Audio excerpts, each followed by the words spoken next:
வெளிப்படுத்தின விசேஷம். ரெவலேஷன் அப்படின்னா என்ன? வெளிப்படுத்தின விசேஷம்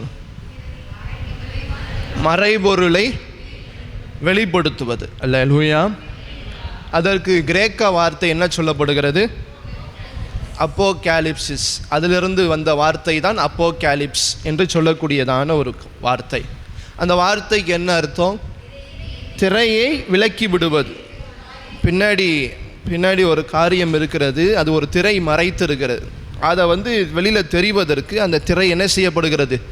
திறந்து காட்டப்படுகிறது. சரி, இப்படி மறைபொருளாக இருக்கிற ஒரு காரியத்தை திறந்து யார் காட்டுகிறது? அந்த எப்படி அந்த வடிவம் வருகிறது? யார் இந்த மறைபொருளை திறந்து காட்டி அதை வெளியில் கொண்டு வர்றது? ஆண்டவராகிய பிதாவானவர். அவர் தான் மறைவானவைகளை என்ன செய்திருக்கிறார்? அறிந்து வைத்திருக்கிறார். நம்ம உபாகமத்தின் புஸ்தகம் 29:29 வாசித்தபடி மறைவானவைகள் எல்லாம் கர்த்தருக்குடையவைகள். அல்லேலூயா. கர்த்தருக்கு மட்டும்தான் தெரியும். அவருக்கு தான் சீக்ரெட் எல்லாம் தெரியும். வெளிப்படையாய் மனுஷனுக்கு தெரியாது, ஆண்டவருக்கு தான் தெரியும். அப்போ அவர் அதை என்ன செய்தார்? தன்னுடைய குமாரனாகிய இயேசு கிறிஸ்துவுக்கு அதை என்ன பண்ணினார்? வெளிப்படுத்தினார். ஏசப்பா என்ன பண்ணினார்? இயேசு கிறிஸ்து என்ன பண்ணினார்? அதை தூதர்கள் மூலியமாக தம்முடைய தாசனாகிய யோவானுக்கு வெளிப்படுத்தினார். யோவான் அதை என்ன செய்கிறார்? 7 சபைகளுக்கு என்ன செய்கிறார்? அதை கொண்டு போகிறதை பார்க்கிறோம். சரி, இது யாருக்கு எழுதப்பட்டது? முக்கியமாய் ஆசியாவில் உள்ள 7 சபைகளுக்கு இது எழுதப்பட்டதான ஒரு வெளிப்படுத்தின விசேஷம் புஸ்தகம். யார் இதை எழுதினார் என்று சொல்லும் பொழுது, யார் எழுதினார்? யோவான். யார் இந்த யோவான்? யோவான் ஸ்தானகன் கிடையாது. இவர் யார்? அப்போஸ்தலனாகிய யோவான் இயேசுவினுடைய சீஷர்களில் ஒருவர், இயேசு கிறிஸ்துவினுடைய சீஷர்களில் ஒருவர். இவர் எந்தெந்த பகுதிகளை எழுதியிருக்கிறார்? யோவானை எழுதியிருக்கிறார். 1 யோவான், 2 யோவான், 3 யோவான், கடைசியாக வெளிப்படுத்தின விசேஷத்தையும் எழுதியிருக்கிறார். இது எந்த காலத்தில் எழுதப்பட்டது? 95-96 ஆண்டில். இப்போ நம்ம எந்த ஆண்டில் இருக்கோம்? 2026 இருக்கோம். அப்போ முன்னாடி போயிருங்க. 95-96 எழுதுனது இந்த வெளிப்படுத்தின விசேஷம். வேதத்திலே கடைசியாக எழுதப்பட்டதான புஸ்தகம் இந்த வெளிப்படுத்தின விசேஷம் புஸ்தகம்தான். சரி, இது எப்படிப்பட்ட கால சூழ்நிலையில் எழுதப்பட்டது? எப்படிப்பட்ட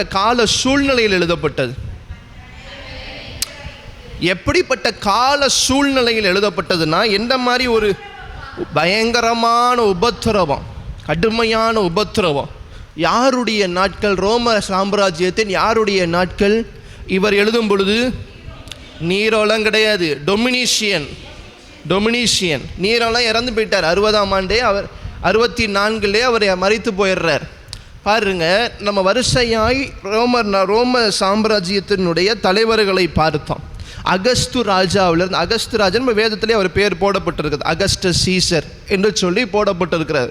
அதற்கு பிறகு டிபேரியஸ் வருகிறார். அதுக்கு பிறகு கிளாடியஸ்ன்னு சொல்லி நம்ம என்ன பார்த்தோம்?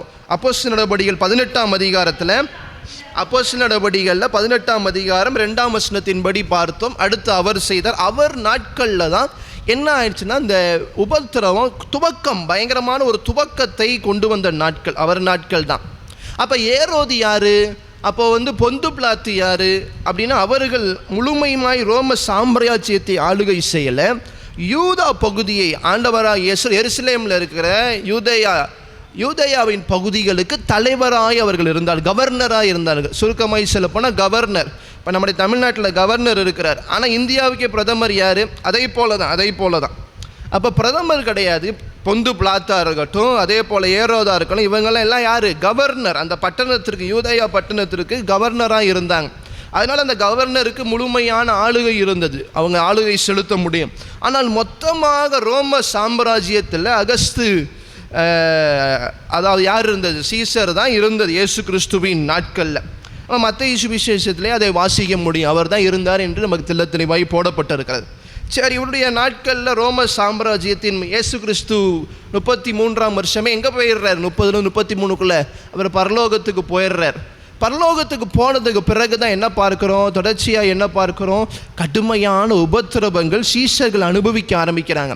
அதிலேயும் முக்கியமாய் எந்த ஆண்டு கடுமையான உபத்திரவங்கள் ஆரம்பித்த ஆண்டு, எந்த ஆண்டுகளில் கடுமையான உபத்திரவங்கள் ஆரம்பித்தது?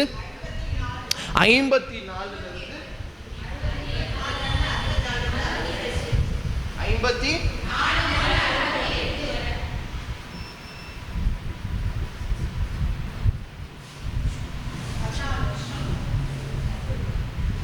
68 வரைக்கும். ஏன் இந்த நாட்கள் ரொம்ப முக்கியம்?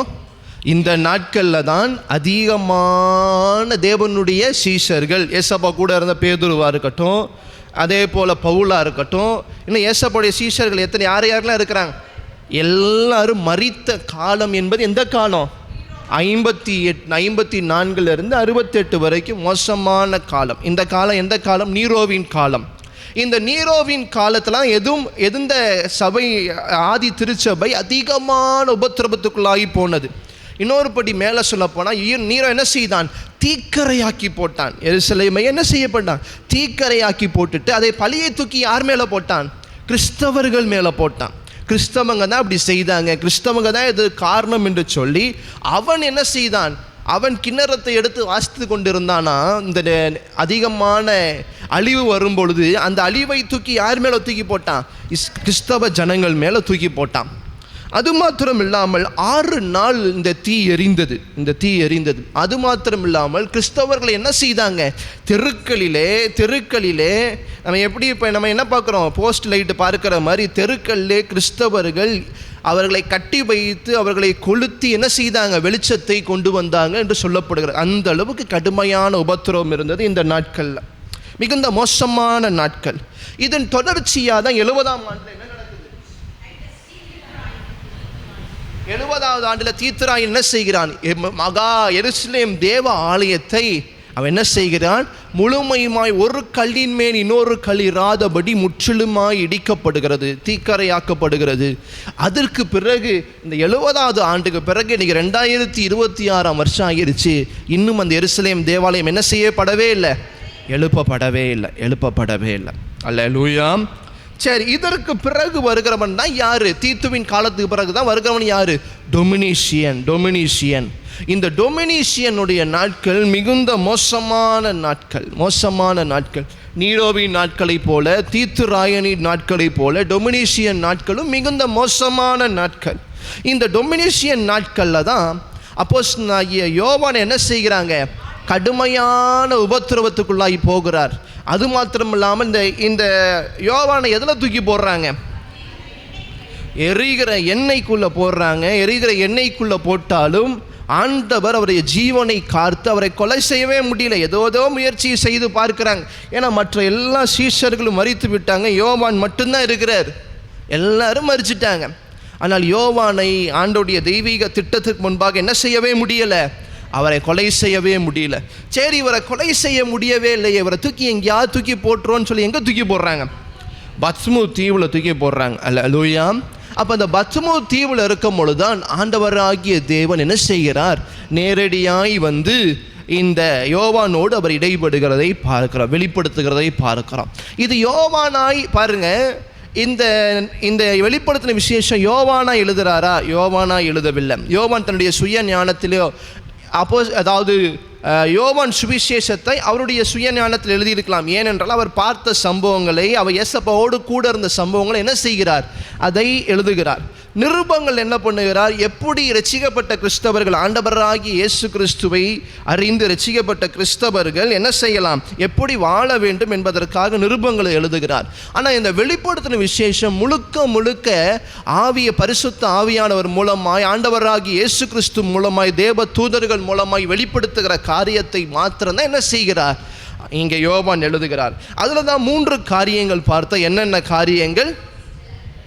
கண்டவை, கேட்ட. அது எத்தனாவது வசனம்? 1ஆம் அதிகாரம் 19ஆம் வசனத்தை 1:19 வாசிக்கும்போது ஆண்டவர் சொல்றாரு, நீ கண்டவைகளை, இருக்கிறவைகளை, இவைகளுக்கு பின்பு சம்பவிக்க போகிறவை என்ன செய்யுது?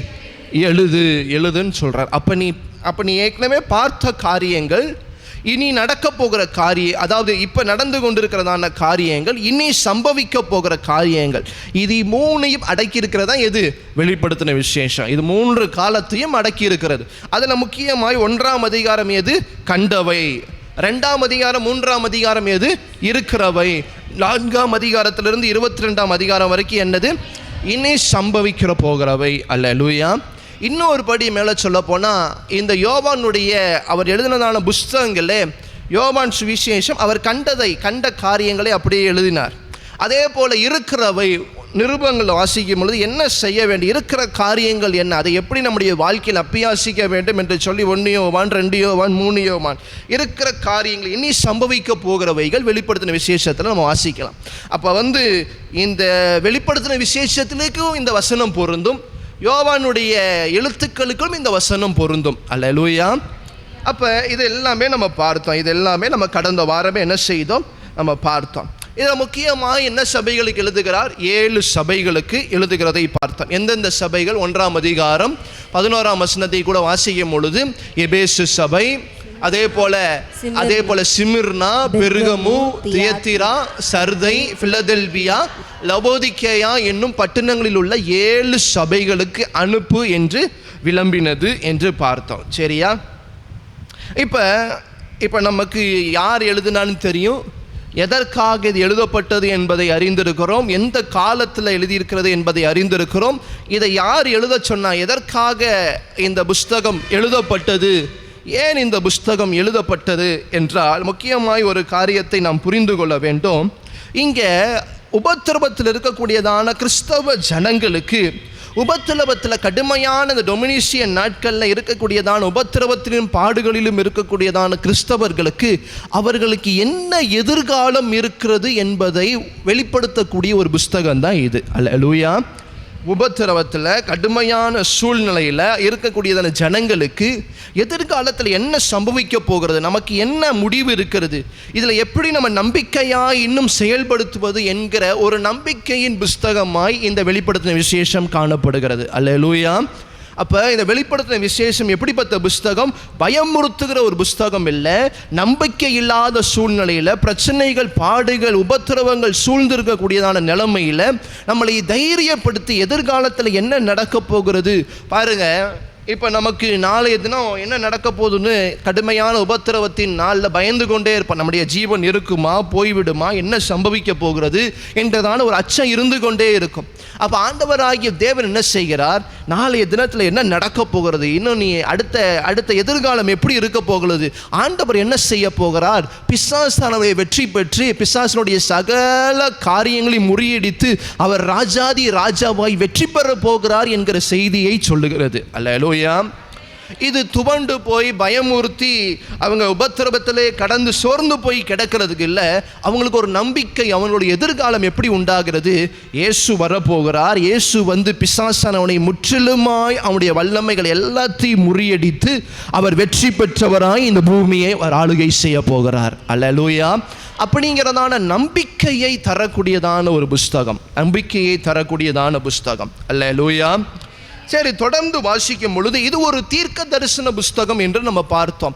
வெளிப்படுத்தின விசேஷம் புதிய ஏற்பாட்டில் இருக்கக்கூடியதான ஒரே தீர்க்க தரிசன புஸ்தகம். பழைய ஏற்பாட்டில் நமக்கு பல தீர்க்க தரிசன புஸ்தகங்கள் உண்டு. பெரிய தீர்க்க தரிசன புஸ்தகங்கள், சின்ன தீர்க்க தரிசன புஸ்தகங்கள் என்று பல உண்டு.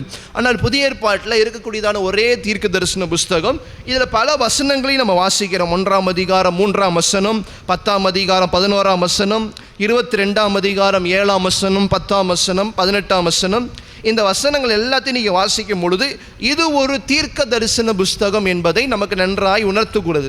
அதனால் தீர்க்க தரிசன புஸ்தகம்னா என்ன? இனி சம்பவிக்க போகிறவர்களை என்னென்ன நடக்க போகிறது என்பதை முன்கூட்டியே சொல்வது. ப்ரிடிக்ட், அதாவது ஹோப் ஃபார் த ஃபியூச்சர். இனிமேட் என்ன நடக்க போகிறது, என்ன நம்பிக்கை இருக்கிறது எதிர்காலத்திற்கு, அதை முன்னமே சொல்லக்கூடியதான ஒரு காரியம். ஏன் இதை ஆண்டவர் முன்னமே வெளிப்படுத்துகிறார் என்றால், இப்போ இருக்கிற சூழ்நிலையில் தைரியமாய் வாழ்வதற்கு. அல்லேலூயா. பின்னாடி என்ன சம்பவிக்க போகிறதை முன்னமே அறிந்து கொண்டால் இப்போ பயமில்லாமல் தைரியமாய் இந்த உபத்திரவத்தின் நாட்களில் தைரியமாய் ஆண்டவராகிய இயேசு கிறிஸ்துவுக்குள்ளாக வாழ்வதற்காக. அல்லேலூயா. முன்னமே சொன்னதை போல 1ஆம் அதிகாரம் 3ஆம் வசனம், 10ஆம் அதிகாரம் 11ஆம் வசனம், 22ஆம் அதிகாரம் 7, 10, 18 இந்த வசனங்கள் எல்லாம் என்ன சொல்லுகிறது? இது ஒரு தீர்க்க தரிசன புஸ்தகம் என்று சொல்லுகிறது. அல்லேலூயா. சரி, பாருங்க, இந்த புஸ்தகம் ஒரு வடிவில் எழுதப்பட்டிருக்கிறது. எந்த வடிவில் எழுதப்பட்டிருக்கிறது என்றால் இதற்கு பெயர் அப்போகிராஃபிக் லிட்ரேச்சர் என்று அர்த்தம். நம்ம முன்னாடியே நம்ம என்ன பார்த்தோம்? அப்போகாலிப்சிஸ் என்று பார்த்தோம். அப்போகாலிப்சிஸ்னா என்ன? விளக்கி காட்டுவது, திரையை விளக்கி காட்டுவது என்று பார்த்தோம். இந்த இப்போ நமக்கு எழுத்து வடிவில் நமக்கு பல்வேறு காரியங்கள் இருக்கிறது. செய்யுள் இருக்கிறது, பாடல்கள் இருக்கிறது, கவிதை வடிவுகள் இருக்கிறது. சரியா? இனிமேட்டு வரலாறு இருக்கிறது. இது எல்லாம் ஒவ்வொரு வடிவான காரியங்கள். இப்போ நம்முடைய வேதாமத்தை எடுத்துக்கொள்ளுங்களேன்.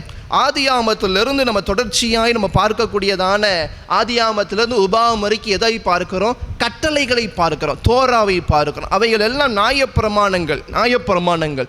ஆனால் அந்த உபாகமத்துக்கு பிறகு யோசுவாவிலிருந்து நீங்கள் 1 ராஜாக்கள், 2 ராஜாக்கள், 1 சாமுவேல், 2 சாமுவேல், இவைகள் எல்லாம் வரலாறு. என்ன சம்பவம்? Historical books. இவர்களை ஹிஸ்டாரிக்கல் புக்ஸ் என்று சொல்லுவாங்க. அப்போ வரலாறு புஸ்தகங்கள். முதல் 5 புஸ்தகங்கள் பென்டாட்டுக், அதாவது என்ன புஸ்தகங்கள்? நியாயப்பிரமாணங்கள். தோரா, ஆதியாகமம், யாத்திராகமம், லேவியராகமம், என்னாகமம், உபாகமம், இவையெல்லாம் நியாயப்பிரமாணத்தை சொல்லக்கூடிய காரியங்கள். அதற்கு பின்பாக வரலாறு புஸ்தகங்கள். என்னென்ன சம்பவித்தது?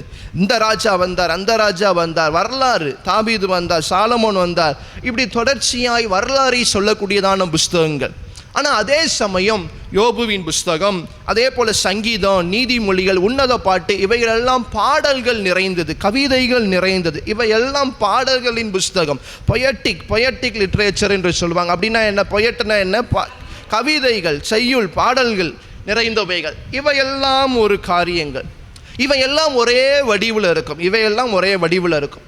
அதற்கு பிறகு என்ன பார்க்கிறோம்? தீர்க்க தரிசன புஸ்தகங்கள். தீர்க்க தரிசன புஸ்தகங்கள்னா என்ன?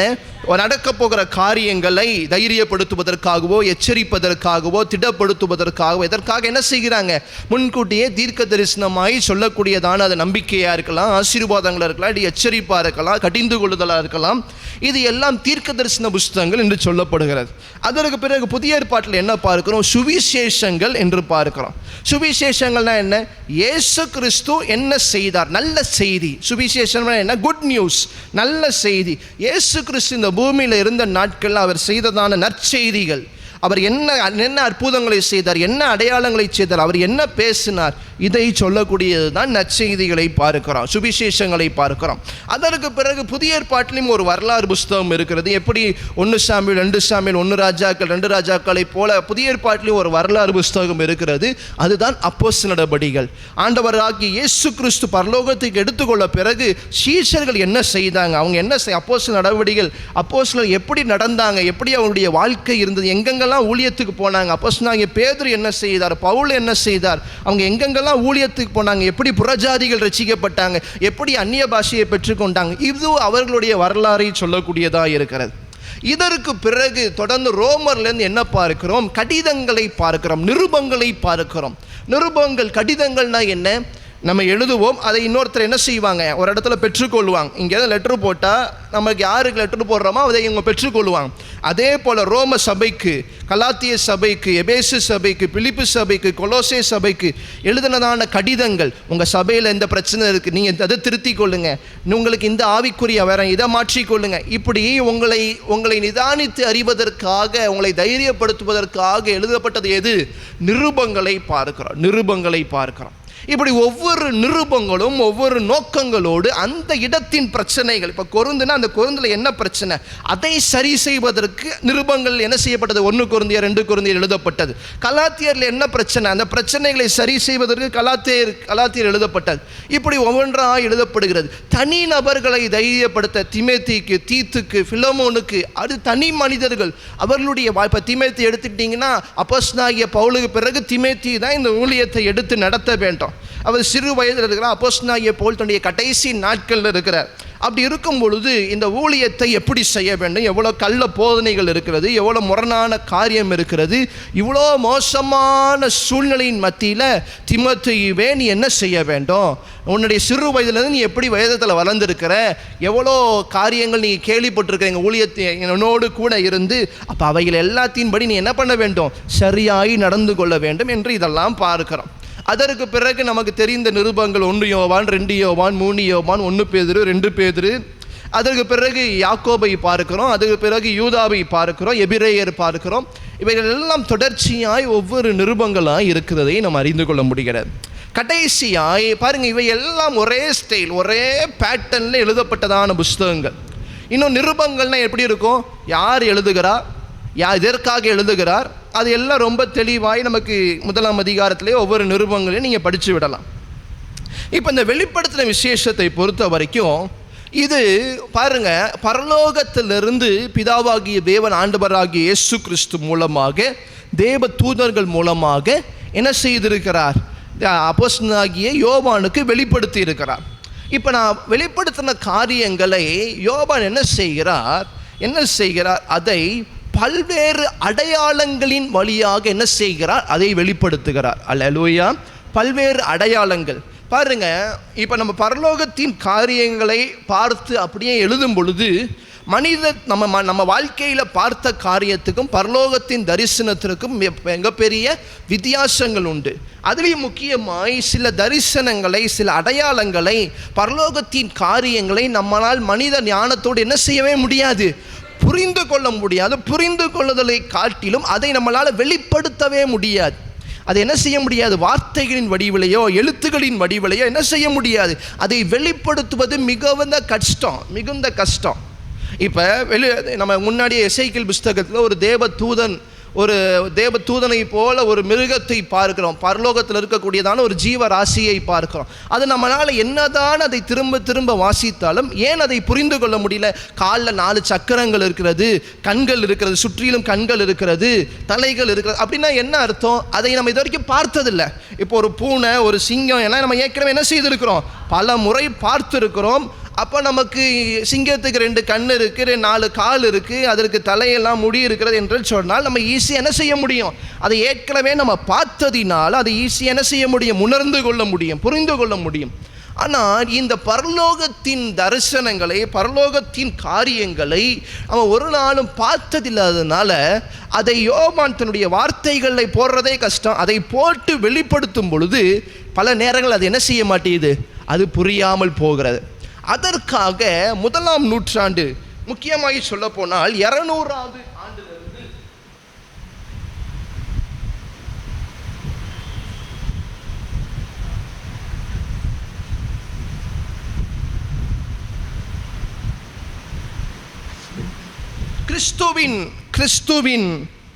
கிறிஸ்துவின் வருகைக்கு, கிறிஸ்துவின் பிறப்புக்கு 200 ஆண்டுக்கு முன்பு, கிறிஸ்துவின் வருகைக்கு 200 ஆண்டுக்கு பின்பு இந்த முக்கியமாய் ஒரு வகையான இந்த எழுத்து வடிவம் இருந்தது.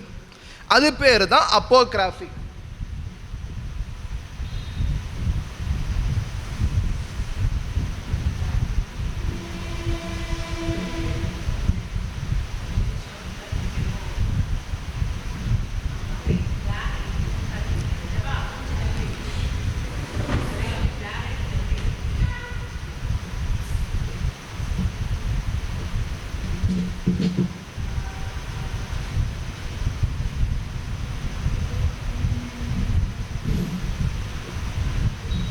அதற்கு பேர் தான் அப்போகாலிப்டிக் லிட்ரேச்சர் என்று பார்க்கிறோம். அப்படின்னு அப்போகாலிப்டிக் என்றால் பெருசாக ஒன்றும் கிடையாது, நமக்கு முன்னமே அறிந்திருக்கிறோம். அப்படின்னா என்ன, வெளிப்படுத்துதல்.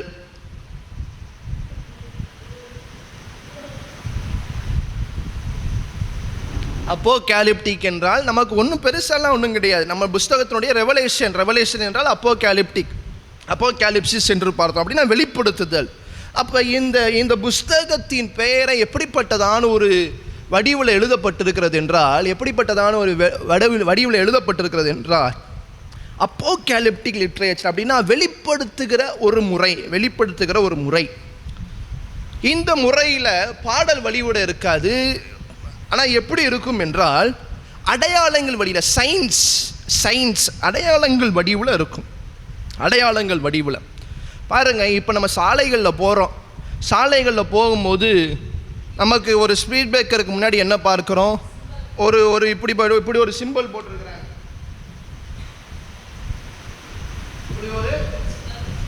போட்டிருக்கிறாங்க. அந்த சிம்பிளை பார்த்தோன்னே நமக்கு என்ன அறிந்து கொள்கிறோம், ஒரு ஸ்பீட் பிரேக்கர் இருக்குது. அது எப்படி நமக்கு பார்த்தோன்னே தெரியுது, ஏன்னா முன்பவே நம்ம அறிந்திருக்கிறோம். அதே போல் ஒரு சின்ன ஒரு பையன் ஃபோட்டோ ஒரு கையில் ஒரு பேக்கோடு ஓடுற மாதிரி போட்டிருக்கு. அப்படின்னா என்ன? School zone, school.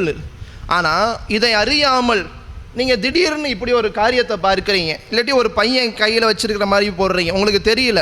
ஒரு பையன் என்ன இங்கேயே இந்த இடத்துல ஏன் ஒரு பையனோடு ஒரு கையில் பை வச்சுருக்கிற மாதிரி ஏன் போடப்பட்டிருக்கிறது அப்படின்னு நீங்கள் நினைப்பது உண்டா இல்லையா? ஒருவேளை உங்களுக்கு தெரியலன்னா, இது ஸ்கூல் ஜோன் அப்படின்னு உங்களுக்கு முன்னாடியுமே நீ அறியலைன்னா, அப்போ அதே போல தான் முதலாவது நூற்றாண்டின் கிறிஸ்தவர்கள் இந்த அடையாளங்களை அதிகமாய் நம்மை காட்டிலும் உணர்ந்து கொண்டார்கள். அப்போஸ்தலனாகிய யோவான் இந்த புஸ்தகத்தை எழுதும் பொழுது நம்மை காட்டிலும் அவர் அடையாள வடிவில் நிறைய அந்த உவமைகள், அதாவது என்ன சொல்கிறது, இன்னும் இந்த சயின்ஸ் வழியாக இந்த அடையாளங்களின் வழியாக அவர் பேசும் பொழுது நம்மை காட்டிலும் முதலாவது நூற்றாண்டு 2ஆம் நூற்றாண்டின் கிறிஸ்தவர்கள் இதை அதிகமாய் உணர முடிந்தது. ஏனென்றால் இந்த மொழி வடிவு, இந்த அடையாளங்களின் வடிவு அவர்களுக்கு தெரிந்த வண்ணமையாக இருந்தது. அல்லேலூயா. நமக்கு இது தெரியலை, நமக்கு இப்போ 2000 வருஷம் கழிச்சு இருக்கிறோம். ஆனால் அவர்களுக்கு இதை புரிந்து கொள்ள முடிந்தது. இங்கே யோவான் என்ன சொல்ல வருகிறார், எதை உணர்த்த வருகிறார் என்பதை அவர்களால் என்ன செய்ய முடிந்தது? நன்காய் உணர முடிந்தது. நம்மை காட்டிலும், அல்லேலூயா, நம்மை காட்டிலும் நன்றாய் அவர் உணர முடிந்தது. பாருங்க, தொடர்ச்சியாய் தேவ தூதர்களுடைய வரவு இந்த புஸ்தகத்தில் அதிகமாகி பார்க்கிறோம். தேவ தூதர்கள் தான் ஆதியிலிருந்தே இந்த புஸ்தகத்தில் என்ன செய்கிறாங்க? வெளிப்படுத்துகிற காரியங்களை ஆண்டவராகிய இயேசு கிறிஸ்துவின் மூலமாய் செய்கிறாங்க. எத்தனை முறைன்னு பார்த்தீங்கன்னா ஏறத்தாழ 74 முறை இந்த வெளிப்படுத்தின விசேஷத்தில் தேவ தூதர்களை பற்றி பார்க்கிறோம். தேவ தூதர்கள், ஏஞ்சல்ஸ், கர்த்தருடைய தேவ தூதர்கள் 74 முறை இந்த புஸ்தகத்தில் நம்ம பார்க்கிறதை நம்மளால் தெரிந்து கொள்ள முடிகிறது. கடைசியாக இந்த இன்ட்ரடக்ஷனை முடிக்க விரும்புகிறேன். பாருங்க, முக்கியமான காரியம் வெளிப்படுத்தின விசேஷம்னாலே ஒரு முக்கியமான ஒரு 7 காரியங்கள் சொல்லப்படுகிறது. பாருங்க, 7ஆம் நம்பர் வேதத்தில் முக்கியமாக வெளிப்படுத்தின விசேஷத்தில் இந்த 7 என்கிறதான எண் ஏறத்தாழ 52 முறை வருகிறது. 52 முறை. சரி, நான் இப்போ வேகமாகி சொல்ல போகிறேன். நான் என்ன செய்ய போகிறேன் உங்களுக்கு நான் சொல்ல போகிறேன். எத்தனை காரியங்கள் இதில் போடப்பட்டிருக்கிறது என்பதை நான் வேகமாக என்ன செய்ய போகிறேன், உங்களுக்கு நான் சொல்ல போகிறேன். அதை நீங்கள் வேகமாக என்ன செய்யுங்க, எழுதி கொள்ளுங்கள். நம்ம நாட்கள் போக போக நம்ம ஒவ்வொரு கிளாஸ்லேயும் என்ன செய்யலாம், அந்த காரியங்களை குறித்து நம்ம பிற்பாடு நம்ம தியானிப்பதற்கு அது வசதியாக இருக்கும். சரியா? இந்த புஸ்தகமே 7 என்கிற நம்பர் 7 என்கிற எண் அதிகமாய் நிறைந்திருக்கிறதை நம்மளால் பார்க்க முடியும். பாருங்கள், ஏன் 7 அப்படின்னு பார்த்தா 7 என்பது ஒரு பரிபூர்ணம், கம்ப்ளீட்னஸ். நமக்கு எல்லாத்துக்கும் 10 என்று சொல்லும் பொழுது ஒரு கம்ப்ளீட், இல்லாட்டி 100 என்று சொல்லும் பொழுது ஒரு நிறைவு என்று நினைப்போம். அதிகமாய் 100 இல்லாட்டி 10 என்று சொன்னால் ஒரு நிறைவு என்று நினைப்பது உண்டு. ஆனால் இஸ்ரவேல் நாட்களில், யூத நாட்களில் 7 என்பது தான் ரொம்ப பரிபூர்ணம். 7. அப்போ 7 என்கிற அந்த எண் கிட்டத்தட்ட 52 முறை இந்த புஸ்தகத்தில் வருகிறது. சரியா? வேகமாக எழுதி கொள்ளுங்க. 7 பாக்கியங்கள், 7 ஆசீர்வாதங்கள். வெளிப்படுத்தின விசேஷம் 1ஆம் அதிகாரம் 3ஆம் வசனம், 14ஆம் அதிகாரம் 13ஆம் வசனம், 16ஆம் அதிகாரம் 15ஆம் வசனம், 19ஆம் அதிகாரம் 9ஆம் வசனம், 20ஆம் அதிகாரம் 6ஆம் வசனம், 22ஆம் அதிகாரம் 7ஆம் வசனம், 22ஆம் அதிகாரம் 14ஆம் வசனம். இது 7 பாக்கியங்களை சொல்லுகிறது, 7 ஆசீர்வாதங்களை சொல்லுகிறது. 1ஆம் அதிகாரம் 3ஆம் வசனம், 14ஆம் அதிகாரம் 13ஆம் வசனம், 16, 15, 19, 9, 20, 6, 22, 7, 22, 14. இந்த புஸ்தகம் 7 ஆசீர்வாதங்களை, 7 பாக்கியவான்கள். நம்ம மத்திய சுவிசேஷத்தில் ஏசப்பா சொல்கிறார்ல, இவர்கள் பாக்கியவான்கள், மலை பிரசங்கத்தில் சொல்கிறார்ல, பாக்கியவான்கள் என்று சொல்லி. அதே போல் வெளிப்படுத்தின விசேஷத்தில் 7 பாக்கியங்கள், பீயாட்டிட்யூட்ஸ், 7 பாக்கியங்கள் இருக்கிறது, 7 ஆசீர்வாதங்கள் இருக்கிறது. சரியா? அதே போல் 7 சபைகளை பார்க்கிறோம். உங்களுக்கு நன்றாய் தெரியும், 7 சபைகளுக்கு தான் இந்த புஸ்தகம் எழுதப்படுகிறது. 1:4, 1:11 இந்த வசனங்கள்லாம் வாசிக்கும் பொழுது 7 சபைகளை பார்க்கிறோம். 7 ஆவிகள் இருக்கிறது. அடுத்து 7 ஆவிகள், 7 பாக்கியங்கள், 7 சபைகள், 7 ஆவிகள். 1ஆம் அதிகாரம் 4ஆம் வசனத்தில் நீங்கள் வாசிக்கும் பொழுது 7 ஆவிகள். 7 பொன் குத்து விளக்குகள், 7 பொன் குத்து விளக்குகள். இது இந்த வெளிப்படுத்தும் விசேஷத்தில் பல இடங்களில் நீங்கள் பார்க்கலாம். 1ஆம் அதிகாரம் 12ஆம் வசனத்தை நீங்கள் குறித்து வைத்துக் கொள்ளுங்க. 7 பொன் குத்து விளக்கு. அடுத்து 1ஆம் அதிகாரம் 16ஆம் வசனத்தில் 7 நட்சத்திரங்கள், 7 ஸ்டார்ஸ். First 7 lamp stand 1:12. அதே போல் 1:16 7 ஸ்டார்ஸ், 7 நட்சத்திரங்கள், 7 நட்சத்திரங்கள். அடுத்த காரியம் 7 முத்திரைகள், 7 சீல்ஸ், 7 சீல்ஸ். 5ஆம் அதிகாரம் 1ஆம் வசனம். 7 முத்திரைகள், 7 முத்திரைகள், 7 முத்திரைகள். 5ஆம் அதிகாரம் 1ஆம் வசனம். அடுத்து 7 கொம்புகள், 7 கண்கள். 5ஆம் அதிகாரம் 6ஆம் வசனம். 7 கொம்புகளும் 7 கண்களும், 7 கொம்புகளும் 7 கண்களும். 5ஆம் அதிகாரம் 6ஆம் வசனம். 7 எக்காலங்கள். 8ஆம் அதிகாரம் 2ஆம் வசனம். 7 எக்காலங்கள். நான் திரும்ப இந்த காரியங்களை உங்களுக்கு சொல்கிறேன். 7 பாக்கியங்கள். 1, 3, 14, 13, 15, 16, 15, 19, 9, 20, 6, 22, 7, 22, 14. 7 சபைகள், 7 churches. First 7 beatitudes, 7 churches. 1, 4, 1, 11. 7 spirits, 7 ஆவிகள். 1, 4. 7 பொன் குத்து விளக்குகள், 7 லேம்ப் ஸ்டாண்ட்ஸ். 1, 12. 7 நட்சத்திரங்கள், 7 ஸ்டார்ஸ். 1, 16. 7 முத்திரைகள், 7 சீல்ஸ். 5, 1. 7 horns and 7 eyes. 7 கொம்புகளும் 7 கண்களும். 5ஆம் அதிகாரம் 6ஆம் வசனம். அதே போல் 7 எக்காலங்கள். 8ஆம் அதிகாரம் 2ஆம் வசனம். சரியா? அடுத்து 7 இடி முழக்கங்கள், 7 இடி முழக்கங்கள், 7 தண்டர்ஸ், 7 தண்டர்ஸ். 10ஆம் அதிகாரம் 3ஆம் வசனம். 10ஆம் அதிகாரம் 3ஆம் வசனம். அடுத்து 7 அடையாளங்கள், 7 சைன்ஸ், 7 சைன்ஸ். முதல்ல சொன்னது 7 சீல்ஸ். இப்போ பார்க்குறோம் 7 சைன்ஸை பார்க்கிறோம். 12ஆம் அதிகாரம் 1ஆம் வசனம், 3ஆம் வசனம். 13, 13, 13, 14. 12ஆம் அதிகாரம் 1 மற்றும் 3ஆம் வசனம். அடுத்து 13ஆம் அதிகாரத்தில் 13ஆம் வசனம், 14ஆம் வசனம். 15ஆம் அதிகாரம் 1ஆம் வசனம். 16ஆம் அதிகாரம் 14ஆம் வசனம். 19ஆம் அதிகாரம் 20ஆம் வசனம். இது 7 அடையாளங்கள், 7 சைன்ஸ். 7 அடையாளங்களை பார்க்கிறோம். 12ஆம் அதிகாரத்தில் 1ஆம் வசனம், 3ஆம் வசனமும். 13ஆம் அதிகாரத்தில் 13ஆம் வசனம், 14ஆம் வசனம். 15ல் 1, 16ல் 14, 19ல் 20. அடுத்து 7 முடிகள், 7 ஹேர்ஸை பார்க்கிறோம். முடி தலையில் இருக்கிறதான 7. 12ஆம் அதிகாரம் 12ஆம் அதிகாரம் 3ஆம் வசனத்தில் நீங்கள் வாசிக்கும் பொழுது 12:3 பார்க்கும் பொழுது, அப்பொழுது வேறொரு அடையாளம் வானத்திலே காணப்பட்டது.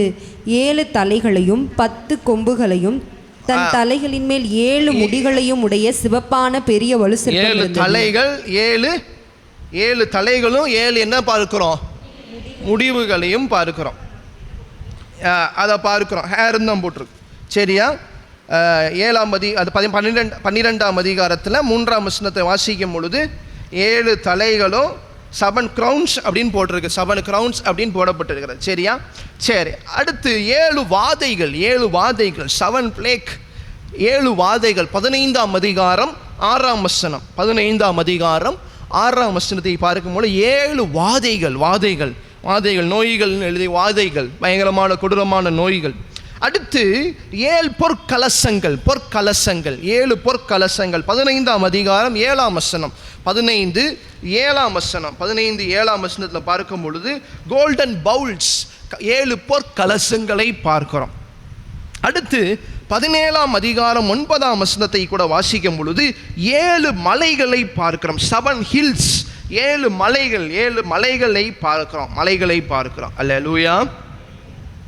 கடைசியாக 7 ராஜாக்களை பார்க்கிறோம். 17ஆம் அதிகாரம் 10ஆம் வசனத்தை கூட வாசிக்கும் பொழுது 7 கிங்ஸ், இல்லாட்டி 7 கிங்டம்ஸ் அதை பார்க்கிறோம். 7 மலைகளும்.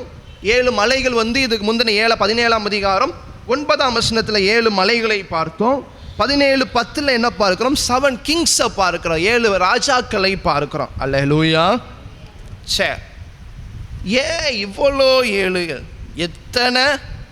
ஏன் வேற நம்பரே எல்லாம் 10 நிறைய இடங்களை பார்க்க முடியும். ஆனால் 7 ரொம்ப பரிபூர்ணமாய் இருக்க வேண்டும் என்பதற்காகவே இந்த 7 என்று இத்தனை 52 இடங்கள் இருக்கிறது. 52 இடங்கள்ல இந்த 52 இடங்கள்ல பாருங்க, 7 பாக்கியவான்கள், 7 சபைகள், 7 ஆவிகள், 7 பொன் குத்து விளக்குகள், 7 நட்சத்திரங்கள், 7 முத்திரைகள், 7 கொம்புகள், 7 கண்கள், 7 தலைகள், 7 எக்காலங்கள், அதே போல 7 இடிமுழக்கங்கள், 7 அடையாளங்கள்,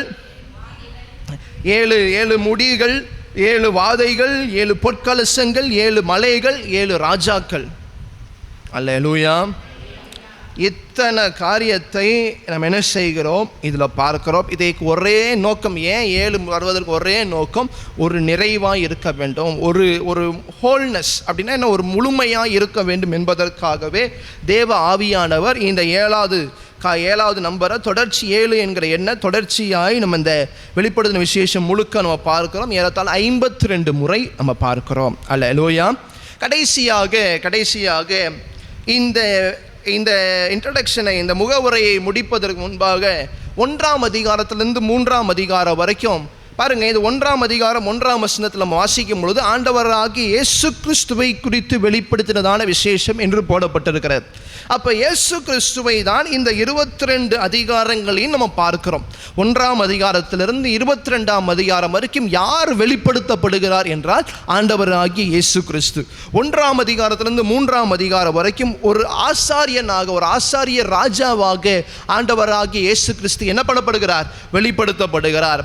4ஆம் அதிகாரம் 5ஆம் அதிகாரத்தில் வாசிக்கும் பொழுது ஆண்டவர் ஒரு என்ன சொல்றது, ஒரு லேம்ப் ஆஃப் காட், ஒரு ஆட்டுக்குட்டி, அடிக்கப்பட்ட ஒரு ஆட்டுக்குட்டியை போல ஆண்டவராகிய தேவன் 4ஆம் அதிகாரம் 5ஆம் அதிகாரத்தில் அவர் வெளிப்படுகிறதை நம்ம பார்க்க முடிகிறது.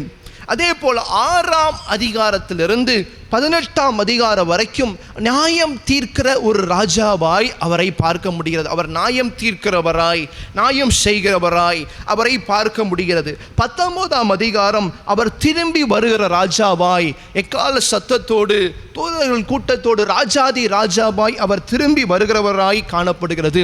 20ஆம் அதிகாரம் மணவாளன் மணவாட்டியாக 1000 வருஷம் அரசாளுகிறவராக அவர் காணப்படுகிறார்.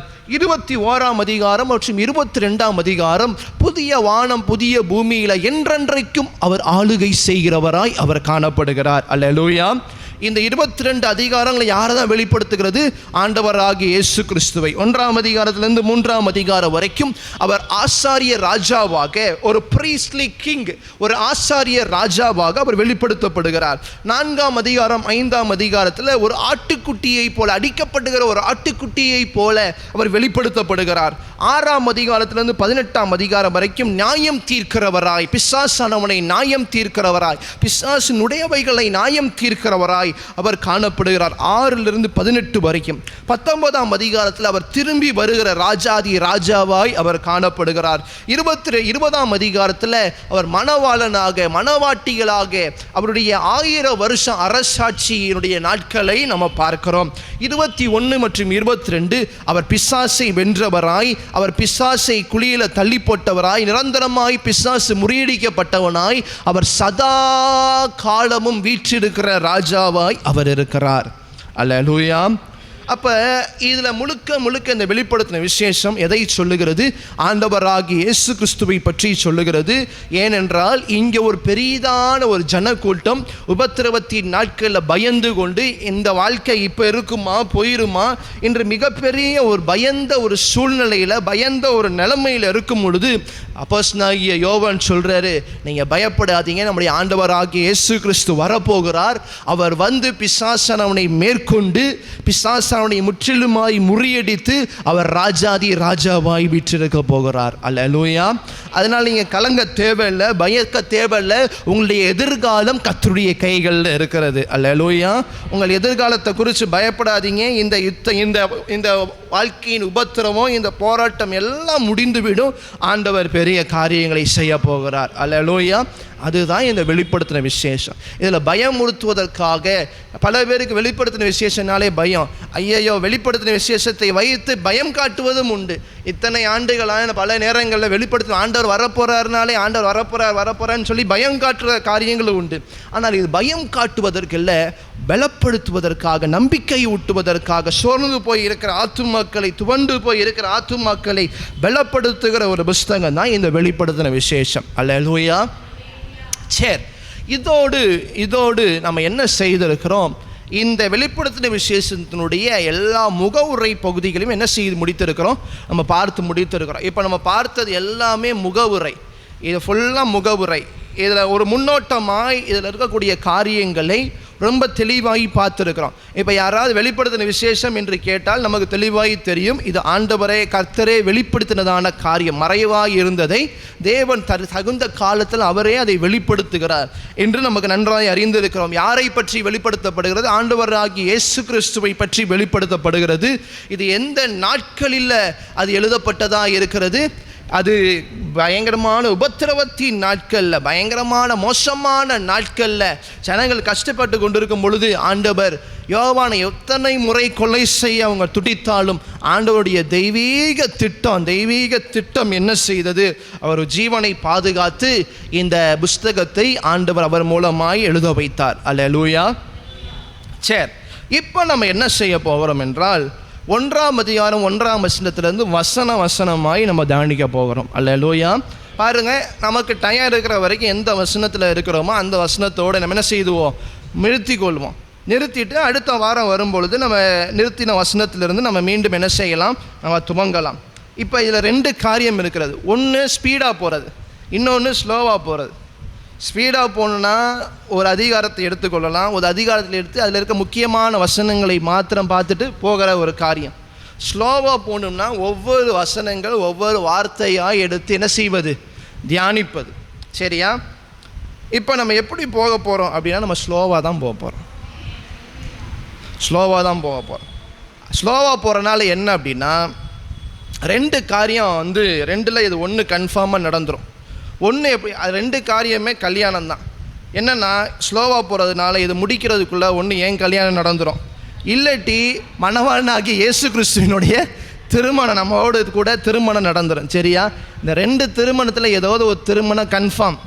நம்ம இந்த வெளிப்படுத்தின விசேஷம் முடிக்கிறதுக்குள்ளே 2 இதில் ஏதோ ஒன்று கண்டிப்பாக இது நடக்க போகிறது. அது கண்டிப்பாக அது நடந்தே தீரும். சரியா? சரி, வெளிப்படுத்தின விசேஷம் 1ஆம் அதிகாரம் 1ஆம் வசனம் இங்கிலீஷ் வேதாமத்தில் ரொம்ப தெளிவாகி போடப்பட்டிருக்கிறது. Revelation of Jesus Christ. முதல் வார்த்தையை பார்க்கிறோம், the revelation from Jesus Christ. Hallelujah. கிரேக்க பைபிள்லையும் அப்போகாலிப்சிஸ் இயேசு கிறிஸ்து அப்படின்னு போடப்பட்டிருக்கு. இயேசு கிறிஸ்து என்று ரொம்ப தெளிவாய் கிரேக்க மொழியிலையும் போடப்பட்டிருக்கிறது. அப்படின்னா என்ன?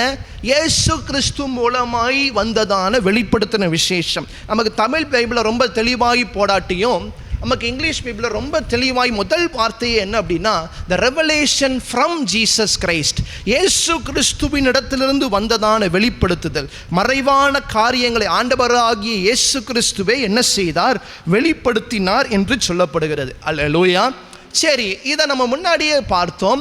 இதை தமிழில் மட்டும் போடுங்க. தம்முடைய ஊழியக்காரனுக்கு காண்பிக்கும் பொருட்டு தேவன் இயேசு கிறிஸ்துவுக்கு ஒப்புவித்ததும் அவர் தம்முடைய தூதனை அனுப்பி தம்முடைய ஊழியக்காரனாகிய யோவானுக்கு வெளிப்படுத்தினதுமான விசேஷம். இது நம்ம முன்னாடியே நம்ம தியானித்தது போல பிதாவானவருக்கு மறைவான காரியங்கள் இருந்தது. அந்த மறைவான காரியங்கள் ஆண்டவராகிய இயேசு கிறிஸ்துவுக்கு ஒப்புவிக்கப்பட்டது. அந்த ஒப்புவிக்கப்பட்டதை அவர் என்ன செய்தார்?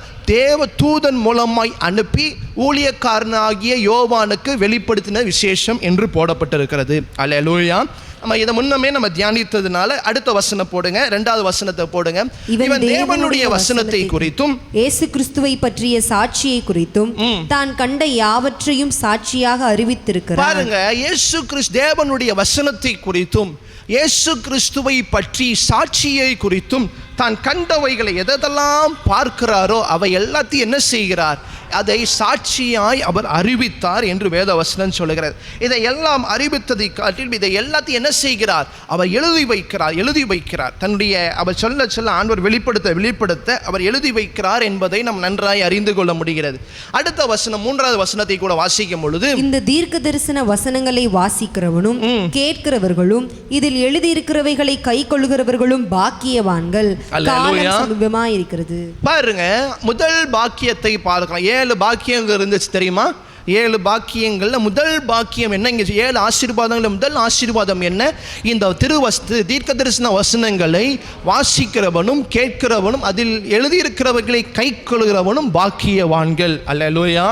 அதான் 7 இடங்களில் இதே போல் பாக்கியவான்கள் வசனம் இருக்கிறது. அதான் நம்ம தொடர்ச்சியாய் வாசிக்கும் பொழுது, நம்ம ஒவ்வொரு பகுதியாக தியானிக்கும் பொழுது நம்ம அதை அறிந்து கொள்ளலாம். முதலாவது பாக்கியம் என்ன? முதலாவது ஆசீர்வாதம் என்ன?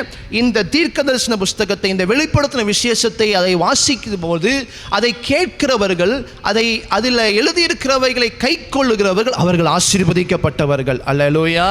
அப்போ ஆண்டவர் எதில் ஆசீர்வாதத்தை வைத்திருக்கிறார்? இந்த வெளிப்படுத்தின விசேஷத்தை வாசிக்கும் பொழுது, அதை கேட்கும் பொழுது, அதை வாழ்க்கையில் கை கொள்ளும் பொழுது ஆண்டவர் ஒரு ஆசீர்வாதத்தை கட்டளையிடுகிறார்.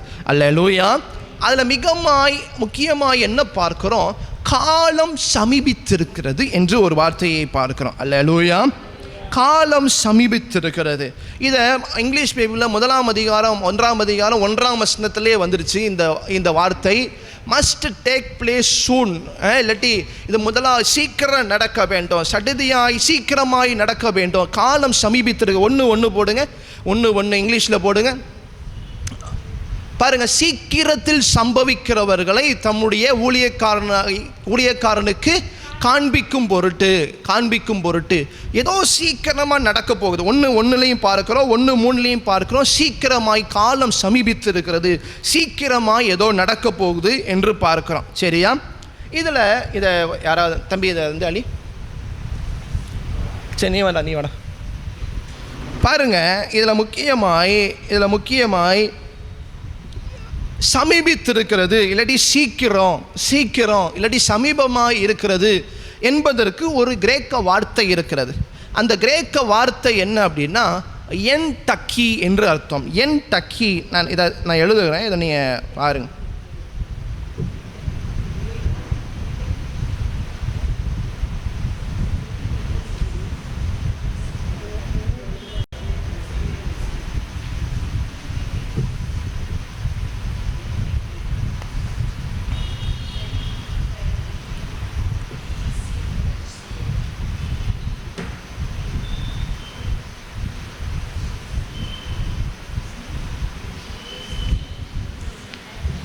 என் டக்கி. என்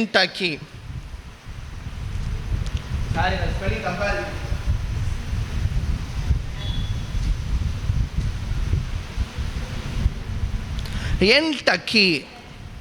இந்த சடுதியாய், இந்த சமீபமாய், இந்த வரக்கூடிய வார்த்தைகள் எல்லாத்துலேயும் இந்த கிரேக்க பதம் தான் வருகிறது. என் டக்கி. இந்த என் டக்கி என்றால் என்ன அர்த்தம் தெரியுமா? சீக்கிரமாய் கிடையாது, சடுதியாய். கிரேக்க வார்த்தையில் நமக்கு பைபிள் என்ன இருக்கு? சீக்கிரமாய் சம்பவிக்கிறவளை என்ன செய்ய, என் தாசனாகிய யோவானுக்கு என்ன செய்ய வெளிப்படுத்து என்று பார்க்கிறோம். அதில் 1:3 காலம் சமீபித்திருக்கிறது என்று பார்க்கிறோம். அப்போ ஏதோ சீக்கிரமாக நடக்க போகுது என்று நமக்கு தமிழ் பைபிளில் புரிந்து கொள்ள முடிகிறது. ஆனால் கிரேக்க மொழியில், கிரேக்க பதத்தில் என்ன போடப்பட்டிருக்கிறதுனா சீக்கிரமாய்ங்கிற வார்த்தை இல்லை, சடுதியாய். அப்போ சடுதியாயினா என்ன? அது எப்போ வேணால் நடக்கலாம், ஆனால் திடீர்னு நடக்கும். நினைக்காத நேரத்தில், நீங்கள் எதிர்பார்க்காத நேரத்தில். ஏசப்பா சீக்கிரம் வரப்போகிறான்னு சொல்கிறதை விட ஏசப்பா என்ன செய்ய போகிறார்? திடீர்னு சடுதியாய் வரப்போகிறார். சடுதியாய் அவர் எப்போ வரப்போகிறான்னு தெரியாது, ஆனால் அந்த காலம் திடீர்னு நடக்கும், சடுதியாய் நடக்கும். அல்லேலூயா. அப்போ என்டக்கி என்றால் சடுதியாய், குயிக்லி, இல்லாட்டி சடன்லி, அது கண்டிப்பாக நடக்கும். அல்லேலூயா. பாருங்கள், இதில் முக்கியமாய் நம்ம 3ஆம் வசனத்தில் ஒரு பாக்கியவான்கள் பார்த்தோம் தெரியுமா? என்ன பாக்கியவானை பார்த்தோம்? இந்த வசனத்தை கேட்கிறவன், அதில் எழுதி வைக்கிறவர்களை கை கொள்ளுகிறவன் பாக்கியவான். இந்த வெளிப்படுத்தின விசேஷம் முழுக்க 44 இடத்துல கேள் கேள் கேள் என்று வந்து கொண்டே இருக்கிறது. நீங்கள் 7 சபைகளுக்கு எழுதும் போதும் பாருங்க, காதுள்ளவன் கேட்க கடவன், காதுள்ளவன் என்ன செய்ய கடவன்? கேட்க கடவன். 7 சபைகளுக்கும் இந்த வார்த்தையை சொல்லுகிறார். 7 சபைகளுக்கு மாத்திரமல்ல, ஏறத்தாழ 44 முறை காதுள்ளவன் கேட்க கடவன், இல்லாட்டி வேற வகையில் இதை கேட்க வேண்டும், இதை கேள் என்று சொல்லி 44 இடங்கள்ல செவி கொடு என்று ஆண்டவர் என்ன பண்ணிட்டே இருக்கிறாரு? சொல்லிக்கொண்டே இருக்கிறார். இதற்கு ஒரு முதன்மையான காரியம் என்ன அப்படின்னா, இது 22 அதிகாரங்களை பார்க்கிறோம். ஆண்டவர் இதை என்ன செய்கிறார்? அவர் தொடர்ச்சியாய் தரிசனத்தில் காட்டிக்கொண்டே இருக்கிறார். அதை காரியத்தை என்ன செய்கிறார்? அதை என்ன பண்ணுறாரு? யோவான் எழுதிக்கிட்டே இருக்கிறார். அப்போ ஒவ்வொரு தடவையும் ஆண்டவர் சொல்கிறாரு, கேட்டு எழுது என்று சொல்லி அவர் சொல்லுகிற காரியத்தை யோவான் என்ன செய்கிறார்? அதை அப்படியே வேதத்தில் எழுதி வைக்கிறதை நம்ம பார்க்க முடிகிறது. 44 முறை இதை கேள், இந்த வசனத்தை கேள், இந்த வார்த்தையை கேள், சபைகளே காதுள்ளவன் கேளுங்க என்று சொல்லி தொடர்ச்சியாய் சொல்லுகிறதை பார்க்க முடிகிறது. அதே போல காலம் சமீபித்திருக்கிறது என்று நம்மே சொன்னது. அது தேவன் நியமித்த காலம், தேவன் நியமித்த நேரம், அது சடுதியாய் வரும். அப்பாயிண்டட் டைம், அது திடீர்னு வரும். சடன்லி அது என்ன செய்யும்? அது நடக்கும். சரியா? 1ஆம் அதிகாரம், இப்போ முதல் 3 வசனங்களே நம்ம தியானித்து இருக்கிறோம். 1ஆம் அதிகாரம் 4ஆம் வசனத்தை கூட வாசிக்கும் பொழுது, யோவான் ஆசியாவில் உள்ள 7 சபைகளுக்கும் எழுதுகிறதாவது. பாருங்க, யோவான் ஆசியாவில் உள்ள 7 சபைகள். இப்போ அந்த 7 சபைகள் எங்க இருக்கிறது? துருக்கி தேசத்தில் இருக்கிறது. 7 சபைகள் ஏசியா மைனர்ல இருக்கக்கூடியதான 7 சபைகள். இப்போவும் அது 7 சபைகள் எங்கே இருக்கிறது? துருக்கி தேசத்தில் இன்னமும் இருக்கிறதை நம்ம அறிந்து கொள்கிறோம். என்ன எழுதுகிறார்? இருக்கிறவரும் இருந்தவரும் வருகிறவரும் மாணவராலும் அவருடைய சிங்காசனத்திற்கு முன்பாக இருக்கிற 7 ஆவிகளாலும் உண்மையுள்ள சாட்சியும் மரித்தோரிலிருந்து முதற் பிறந்தவரும் பூமியின் ராஜாக்களுக்கு. பாருங்க, இருந்தவரும் அப்படின்னா என்ன? இயேசு கிறிஸ்து முன்னமெந்தே இருக்கிறார். யார் நாட்கள்ல இருந்து இருக்கிறார்? ஏசப்பா யாத்திராமத்தின் புஸ்தகம் 3ஆம் அதிகாரம் 14ஆம் அதிகாரத்திலே ஆண்டவர் சொன்னார், நான் எப்படி இருக்கிறேன்? இருக்கிறவராகவே இருக்கிறேன். யோவான் சுவிசேஷத்தில் பார்த்தோம், ஆண்டவர் சொன்னார், நான் ஆபிரகாமின் என்னுடைய முன்னமே என் நாட்களை என்ன செய்திருக்கிறான்? நான் இருக்கிறேன், அவன் என்னை பார்த்துருக்கிறான். ஆபிரகாம் என்னுடைய நாட்களை என்ன செய்திருக்கிறான்? பார்த்துருக்கிறான். அப்போ சதா காலமும் ஆண்டவர் இருக்கிறார். அப்போ இன்னும் சொல்ல போனால் அவர் முன்னமே இருந்திருக்கிறார். முன்னமே இருந்தே இருக்கிறவர், சதா காலத்திலும் வீற்றிருக்கிறவர். அப்போ இன்னமும் இருக்கிறார். இருக்கிறவரும் இருந்தவரும் இப்பயும் அவர் இருந்து கொண்டிருக்கிறார். இப்பவும் அவர் ஜீவனுள்ள தேவனாய் அவர் என்ன செய்திருக்கிறார்? மரித்து போய் அவர் கல்லறையில் அல்ல, மற்ற மதத்தின் தெய்வங்கள் எல்லாம் தங்கள் தெய்வத்திற்கான கல்லறைகள் வைத்திருக்கிறாங்க. அந்த கல்லறை எதற்காக வைக்கப்பட்டிருக்கிறது?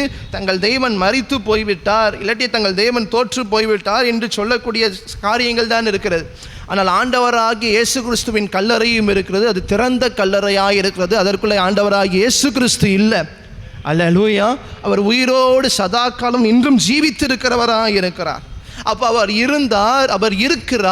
இருக்கிறவர் மாத்திரமல்ல, இனி வரப்போகிறவருமாயும் இருக்கிறார். அவர் சீக்கிரம் வரப்போகிறார். அல்லேலூயா. அவர் சீக்கிரம் வரப்போகிறார். சரி, அப்போ இருக்கிறவர் வரப்போகிறவர் என்றால் நம்ம அதிகமாக ஈஸியாக புரிந்து கொள்ளலாம். பாஸ்ட், ப்ரெசன்ட் மற்றும் ஃபியூச்சர். அவர் இருந்தார், அவர் இருக்கிறார், அவர் என்ன செய்ய போகிறார்? வரப்போகிறவாயும் தேவனாயும் இருக்கிறார். சரி, அவருடைய சிங்காசனத்திற்கு முன்பாக இருக்கிற 7 ஆவிகளும் என்று பார்க்கிறோம். நான் இந்த கிட்டத்தட்ட ஒரு 9ஆம் வசனம் வரைக்கும் முடிச்சிடலான்னு பார்த்தேன். ஆனால் நம்ம இந்த 7 ஆவிகளை மாத்திரம் நம்ம தியானித்து என்ன செய்வோம்? நம்ம ஜெபிக்க போகிறோம். 7 ஆவிகள் என்றால் என்ன? ஆவியானவர் ஒருவரே என்று வேதவசனம் ரொம்ப தெளிவாய் சொல்லுகிறது. அப்படிதானே? நிருபங்களை வாசிக்கும் பொழுது ஆவியானவர் யாரு? அவர் ஒருவர் தான். அப்போ 7 ஆவிகள் அவருடைய சிங்காசனத்துக்கு முன்பாக இருக்கிறதுனா என்ன அர்த்தம்? 7 என்று சொல்லும் பொழுது அது ஒரு நிறைவு என்று நம்ம பார்த்தோம். அதனால 7 என்கிற நம்பர் ஒரு நிறைவான ஆவியானவர் அப்படின்னு சொல்றதுக்காண்டி அப்படி சொல்லப்பட்டிருக்கலாமா? அது என்னதான் அப்படி சொல்லப்பட்டிருந்தாலும் 7 ஆவிகள் அந்த எண்ணிக்கையோடு சொல்லும் பொழுது அது எந்த வகையிலும் வேதாகமத்தோடு நமக்கு ஒத்து போகிறதாகி தெரியல. ஆவியானவர் ஒருவர் தான் என்று நமக்கு நன்றாய் அறிந்திருக்கிறோம். ஆனால் வேதாகமத்தில் தொடர்ச்சியாய் நம்ம வாசிக்கும் பொழுது இதே பகுதியில் வெளிப்படுத்தின விசேஷம் 4ஆம் அதிகாரம் 5ஆம் வசனம் 6ஆம் வசனத்தை கூட வாசிங்களே. அந்த சிங்காசனத்திலிருந்து மின்னல்களும் இடி முழக்கங்களும் சத்தங்களும் புறப்பட்டன. தேவனுடைய 7 ஆவிகளாகி, இங்க என்ன பார்க்கிறோம்? தேவனுடைய 7 ஆவிகளாகிய 7 அக்கினி தீபங்கள் 7 அக்கினி தீபங்கள் சிங்காசனத்திற்கு முன்பாக எரிந்து கொண்டிருந்தன. அப்ப இந்த வசனத்தை வாசிக்கும் பொழுது 7 ஆவிகள் என்னவாயிருக்கிறது? 7 அக்கினி தீபங்களாய், டார்ச் லைட்டை போல சிங்காசனத்துக்கு முன்பாக அவை எரிந்து கொண்டிருக்கிறது என்று என்ன செய்கிறோம்? நம்ம பார்க்க முடிகிறது.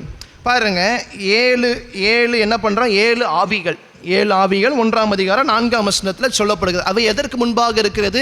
சிங்காசனத்துக்கு முன்பாக இருக்கிறது என்று 1:4 நம்ம தெளிவாய் வாசிக்கிறோம். 1:4 போடுங்க. அவருடைய சிங்காசனத்துக்கு முன்பாக இருக்கிற 7 ஆவிகளும்.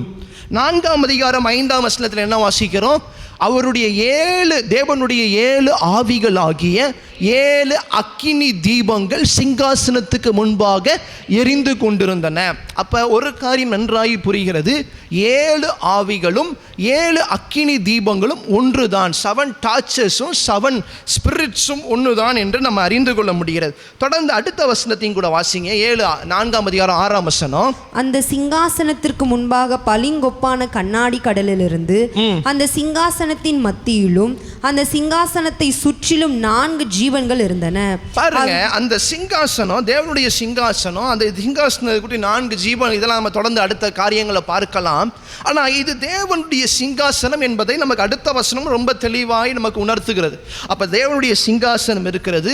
அந்த சிங்காசனத்துக்கு முன்பாக 7 ஆவிகளை பார்க்கிறோம். இந்த 4ஆம் அதிகாரம் 5ஆம் வசனத்தின்படி அந்த 7 ஆவிகள் 7 எப்படி இருக்கிறது? அக்கினி தீபங்கள், 4 அக்கினி தீபங்களாய் இருக்கிறதை பார்க்கிறோம். சரி, பழைய ஏற்பாட்டில் பல்வேறு இடங்களில் இதை தீர்க்க தரிசனமாய் சொல்ல வசனங்களும் இருக்கிறது. அதாவது சகரியாவின் புஸ்தகம் 4ஆம் அதிகாரம் 2ஆம் வசனத்தை கூட நீங்கள் வாசித்து பார்க்கும் பொழுது, 4:2 கூட வாசித்து பார்க்கும் பொழுது பாருங்க, நீ காண்கிறது என்னவென்று கேட்டார். அதற்கு நான், இதோ முழுவதும் பொன்னினால் செய்யப்பட்ட குத்து விளக்கை காண்கிறேன். அதன் உச்சியில் அதன் கிண்ணமும் அதன் மேல் அதன் 7 அகல்களும் அதன் உச்சியில் இருக்கிற அகல்களுக்கு போகிற 7 குழாய்களும் இருக்கிறது. அதன் அருகில் கிண்ணத்திற்கு வலதுபுறமாக ஒன்றும் அதற்கு இடதுபுறமாக ஒன்றுமாக. இது தேவனுடைய சிங்காசனத்தை என்ன பண்ணுகிறது சொல்லக்கூடிய ஒரு வசனம். இந்த அதிகாரத்தில் இந்த வசனத்தை தொடர்ந்து வாசிக்கும் பொழுது 10வது வசனத்துக்கு வாங்க. 10வது வசனம், 4ஆம் அதிகாரம் 10வது வசனம். அற்பமான ஆரம்பத்தின் நாளை யார் அசட்டை பண்ணலாம்? பூமி எங்கும் சுற்றி பார்க்கிறவைகளுமாகிய கர்த்தருடைய 7 கண்களும் செருபாபேலின் கையில் இருக்கிற தூக்கு நூலை சந்தோஷமாய் பார்க்கிறது என்றார். அல்லேலூயா. இங்கே பார்க்கிறோம் 7 கண்களை பார்க்கிறோம். பாருங்க, 7 கண்கள் என்ன செய்கிறது? செருபாபேலின் கைகளில் இருக்கிற தூக்கு நூலை சந்தோஷமாய் பார்க்கிறது என்று நம்ம பார்க்கிறோம். பாருங்க, என்ன சொல்லப்படுகிறது? இந்த 7 கண்கள் தான் 7 ஆவிகள் என்றும் சொல்லப்படுகிறது. நான் அதற்கு ஆதாரமாய் வசனத்தை சொல்லுகிறேன். வெளிப்படுத்தின விசேஷம் 5ஆம் அதிகாரம் 6ஆம் வசனம். வெளிப்படுத்துதல் 5ஆம் அதிகாரம் 6ஆம் வசனம். அப்பொழுது இதோ அடிக்கப்பட்ட வண்ணமாயிருக்கிற ஒரு ஆட்டுக்குட்டி சிங்காசனத்திற்கும் 4 ஜீவன்களுக்கும் மூப்பர்களுக்கும் மத்தியில் நிற்க கண்டேன். அது 7 கொம்புகளையும் 7 கண்களையும் உடையதா இருந்தது. அந்த கண்கள் பூமி எங்கும் அனுப்பப்படுகிற தேவனுடைய 7 ஆவிகளாம். அந்த 7 கண்கள் என்ன? பூமி எங்கும் அனுப்பப்படுகிற தேவனுடைய 7 ஆவிகளாம். அப்ப 7 ஆவிகள் என்று சொல்லும் பொழுது அது தேவனுடைய 7 டார்ச்சஸ் அக்கினி தீபங்களையும் சொல்லுகிறது. அது 7 கண்களையும் சொல்லுகிறது. அல்லேலூயா. அப்ப நீங்க சுலபமாய் புரிந்து கொள்ளணும்னா 7 ஆவிகள்னா என்ன? 7 அக்கினி தீபங்கள், அதே போல 7 தேவனுடைய கண்கள். நம்ம சகரியாவின் புஸ்தகம் 4ஆம் அதிகாரம் 10ஆம் வசனத்தில் என்ன வாசித்தோம்?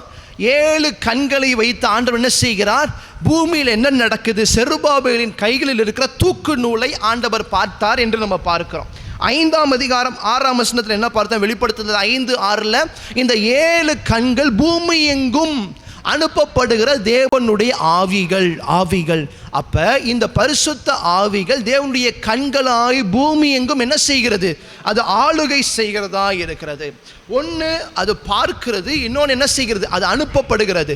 see and send and torch, 3 காரியங்கள். அது பார்க்கிறது, அது அனுப்புகிறது, அது அக்கினியாவும் இருக்கிறது. அல்லேலூயா. அப்ப 7 ஆவிகள் என்று சொல்லும் பொழுது முதலாவது காரியம் அது 7 அக்கினி. என்னது? அக்கினி தீபங்கள். அதே 7 ஆவிகள் 7 தேவனுடைய கண்களாகவும் சொல்லப்படுகிறது. ஏன் தேவனுடைய கண்கள்? பூமியில் என்ன நடக்கிறது, அவருக்கு மறைவான காரியங்கள் ஒன்றும் கிடையாது. அது தேவனே என்ன செய்கிறார்? இந்த கண்களை ஆவிகளாய் தேவனே அனுப்புகிறார் என்று சொல்லி வெளிப்படுத்தின விசேஷம் 5ஆம் அதிகாரம் 6ஆம் வசனம் ரொம்ப தெளிவாய் சொல்லுகிறது. இந்த 7 கண்கள் உடையதாய் இருக்கிறது. அந்த கண்கள் பூமி எங்கும் அனுப்பப்படுகிற தேவனுடைய 7 ஆவிகளாம். சரியா? இப்ப சகரியா 3ஆம் அதிகாரம் 9ஆம் வசனத்தை வாசிங்க. சகரியா 3ஆம் அதிகாரம் 9ஆம் வசனத்தை வாசிங்க. இதோ நான் யோசுவாவுக்கு முன்பாக வைத்த கல், இந்த ஒரே கல்லின் மேல் 7 கண்களும் வைக்கப்பட்டிருக்கிறது. பாருங்க, நான் ஒரு கல்லை வைக்கிறேன், அந்த கல்லின் மேல 7 கண்களும் என்ன செய்யப்பட்டிருந்தது? வைக்கப்பட்டிருந்தது. இதோ நான் அதன் சித்திர வேலையை நிறைவேற்றி இந்த தேசத்தில் அக்கிரமத்தை ஒரே நாளிலே நீக்கி போடுவேன் என்று. இந்த கண்கள் என்ன செய்கிறது? அது பரிசுத்தமாக்குற ஒரு காரியத்தையும் செய்கிறது. அல்லேலூயா. இந்த தேசத்தில் இருக்கிற அக்கிரமத்தை ஒரே நாள்ல நான் என்ன செய்ய போடுவேன்? நான் நீக்கி போடுவேன். அப்ப இந்த கண்கள் என்ன செய்கிறது? தேவனுடைய ஆவியாய் இருக்கிறது. அது பூமியை பார்க்கிற செருபாபின் நாட்கள்ல இருந்தே அது என்ன செய்கிறது? பூமியை பார்க்கிறது. அது பூமியை பார்க்கிறது மாத்திரம் இல்லாமல் அது சுத்திகரிக்கிற வேலையும் என்ன பண்ணுகிறது? அது செய்கிறது. அக்கிரமத்தை ஒரே நாள்ல நீக்கி போடுகிற 7 கண்கள், ஒரே கல்லின் மேல் 7 கண்கள் வைக்கப்பட்டிருந்தது என்று நம்ம பார்க்கிறோம். அல்லேலூயா. 2 நாளாகமத்தின் புஸ்தகம் 16ஆம் அதிகாரம் 9ஆம் வசனத்தை கூட வாசிக்கும் பொழுது, 2 நாளாகமும் 16:9 வாசிக்கும் பொழுது, தம்மை பற்றி உத்தம இருதயத்தோடு இருக்கிறவர்களுக்கு தம்முடைய வல்லமையை விளங்க பண்ணும்படி கர்த்தருடைய கண்கள் பூமி எங்கும் என்ன செய்து கொண்டிருக்கிறது? உலாவி கொண்டிருக்கிறது. அப்ப கண்கள் உலாவ வேண்டுமென்றால் அது எப்படி உலாவுகிறது? ஆவிகளாய் உலாவுகிறது. அப்ப 7 ஆவிகள் என்றால் 7 கண்கள். அதற்கு நமக்கு பல வசனங்களை நம்ம இப்போ பார்த்து இருக்கிறோம். அது சுத்திகரிக்கிறதா இருக்கிறது. என்ன நடக்கிறது, பூமியில் என்ன நடக்கிறது என்று அவருடைய வல்லமையை விளங்க பண்ணக்கூடியதாக இருக்கிறது. அதே போல சுத்திகரிக்க அக்கிரமத்தை நீக்கக்கூடியதாக இருக்கிறது. இது 7 கண்களும் அந்த கண்கள் தேவனுடைய 7 ஆவியாம் என்று நம்ம பார்க்கிறோம். இது முதல் காரியம். 7 ஆவிகள் என்று சொல்லும் பொழுது 7 அக்கினி தீபங்கள், 7 கண்கள். இரண்டாவது ஒரு காரியம், இந்த 7 ஆவிகளை நம்ம எப்படி புரிந்து கொள்ளலாம் என்றால், ஏசாயாவின் புஸ்தகம் 11ஆம் அதிகாரம் 2ஆம் வசனத்தை வாசிக்கும் பொழுது, ஏசாயா 11:2 வாசிக்கும் பொழுது, ஞானத்தையும் உணர்வையும் அருளும் ஆவியும், ஆலோசனையும் பலனையும் அருளும் ஆவியும் கர்த்தருக்கு பயப்படுகிற பயத்தை அருளும் ஆவியும், கர்த்தருடைய ஆவியானவர் அவர் மேல் என்ன செய்திருந்தார்? அப்போ இதை நீங்கள் மொத்தம் வாசித்து பார்த்தீங்கன்னா ஆவியானவருடைய 7 ஸ்வாபங்களை நீங்கள் பார்க்க முடியும். அப்போ இந்த 7 ஸ்வாபங்களை 7 ஆவிகளாய் நம்ம எடுத்துக்கொள்ளலாமா? 7 ஸ்வாபங்கள், ஞானத்தை, அதே போல உணர்வை, ஆலோசனையை, பலனை, அறிவை, கர்த்தருக்கு பயப்படுகிற பயத்தை, அதே போல அருளும் ஆவி, இது எல்லாத்தையும் 7 காரியங்களை 7 ஆவிகளாய் நம்ம எடுத்துக்கொள்ளலாமா அப்படின்னா, இது ஆவியானவர் ஒருவர் தான். இப்போ நீங்கள் ஆவிக்குரிய கனி என்று பார்க்கும் பொழுது அந்த கனி ஒன்று தான். ஆவிக்குரிய கனியோ என்று தான் வேதம் சொல்லுது. ஆவிக்குரிய கனிகளோ கிடையாது, பல கனிகள் கிடையாது, 9 கனிகள் கிடையாது. ஒரு கனி, அந்த ஒரு கனியில் 9 சொலைகளை பார்க்கிறோம். 9 காரியங்களை பார்க்கிறோம். ஒரு என்ன சொல்கிற, ஒரு சாத்துக்குடியை எடுத்தால் ஒரே பழம்தான், ஆனால் அதுக்குள்ளே 9 சொலைகள் இருக்கிறதை போல தான் ஆவிக்குரிய கனி. அதே போல் ஆவியானவர் ஒருவர் தான், ஆனால் ஆவியானவருக்குள்ள 7 ஆவிக்குரிய ஸ்வாபங்கள் இருக்கிறது, குணங்கள் இருக்கிறது. அல்லேலூயா. ஞானத்தை, உணர்வை, ஆலோசனையை, பலனை, அறிவை, கர்த்தருக்கு பயப்படுகிற பயத்தை அருளும் ஆவி. அல்லேலூயா. 7 காரியங்கள். அப்போ இது 7 ஆவிகளாய் நம்ம என்ன செய்யலாம்? எடுத்துக்கொள்ளவும் முடியும். ஆனால் முதல் காரியம் நான் சொன்னேன் பார்த்தீங்களா, இந்த 7 ஆவி 7 கண்கள், 7 ஆவி 7 அக்கினி தீபங்கள், அதுதான் எக்ஸாக்டான ஒரு என்ன சொல்கிறது, ஒரு அர்த்தம். அதுதான் எக்ஸாக்டான ஒரு சரியான ஒரு அர்த்தம். ஆனால் இந்த 7 தேவனுடைய சுவாபங்களையும் 7 ஆவிகளாக நம்ம எடுத்துக்கொள்ள முடியாட்டியும் அது ஆவியானவருடைய சுவாபங்கள் 7 சுவாபங்கள் என்று வேணால் என்ன செய்யலாம், நம்ம எடுத்துக்கொள்ளலாம். அல்லேலூயா. பலர், மூன்றாவது காரியமாக ஒரு காரியத்தை சொல்லுகிறேன். பலர் என்ன சொல்கிறாங்க, இந்த 7 ஆவிகள் 7 தூதர்களாம் என்று சொல்லுகிறாங்க. ஆனால் 7 தூதர்கள் என்று சொல்லும் பொழுது அது எந்த வகையிலும் வேத வசனத்தோடு ஒப்புவிக்கிற, அது இணைந்து போகிற ஒரு காரியமாக இல்லை. ஏனென்றால் வாசிங்க, வெளிப்படுத்தின விசேஷம் 1ஆம் அதிகாரம் 4ஆம் வசனத்தை மாத்திரம் 4-5 வாசிங்க. யோவான் ஆசியாவில் உள்ள 7 சபைகளுக்கு அவருடைய சிங்காசனத்துக்கு முன்பாக இருக்கிற 7 ஆவிகளாலும் உண்மையுள்ள சாட்சியும் மரித்தோரிலிருந்து முதற் பிறந்தவரும் பூமியின் ராஜாக்களுக்கு அதிபதியுமாகிய இயேசு கிறிஸ்துவினாலும் உங்களுக்கு கிருபையும் சமாதானமும் உண்டாவதாக. பாருங்க, இந்த 7 ஆவிகள்னால கிருபையும் சமாதானமும் உண்டாவதாக என்று சொல்லி முடிகிறது. தேவ தூதர்கள்னால நமக்கு கிருபையை கொண்டு வர முடியாது. தேவ தூதர்கள்னால நமக்கு சமாதானத்தை கொண்டு வர முடியாது. ஆண்டவராகிய இயேசு கிறிஸ்து நமக்கு கிருபையை கட்டளையிட்டார். அந்த கிருபை என்ன செய்ய முடியும், இவர்கள் அந்த செய்தியை கொண்டு வர முடியும். நமக்கு சமாதானத்தை கட்டளையிட்டா என்ன செய்ய முடியும், இந்த செய்திகளை கொண்டு வர முடியும்.